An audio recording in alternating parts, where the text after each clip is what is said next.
Sveiki! Šiandien parodysiu, kaip sugeneruoti etiketės šabloną ir kaip jį pakoreguoti ar išsaugoti ateities projektams. Pirmiausia, atsidarome projektą, kuriame jau yra detalės ir atlikta optimizacija. Operacijų skiltyje sukuriame papildomą operaciją – Labels. Atsidarius langui galime kurti etiketės šabloną nuo nulio arba panaudoti jau esamus šablonus. Spaudžiame pliuso ženklą ir pasirenkame šabloną, kurį norime redaguoti.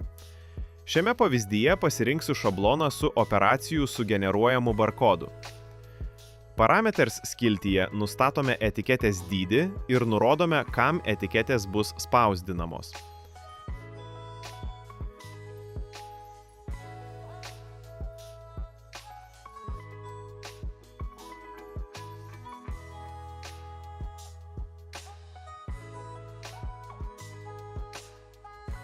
Grįžę į template galime redaguoti etiketės šabloną pagal savo poreikius.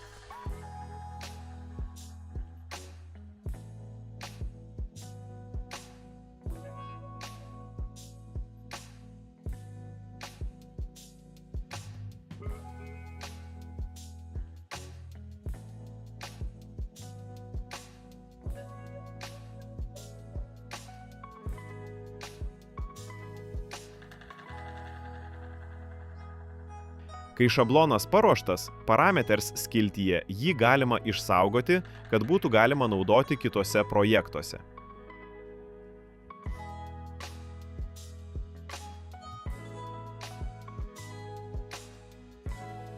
Jeigu norime atspausdinti etiketes iškart, spaudžiame mygtuką Printing.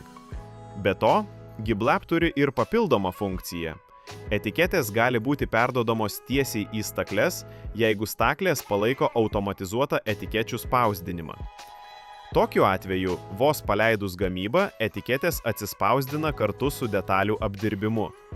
Tai leidžia visiškai automatizuoti tiek gamybą, tiek ženklinimą.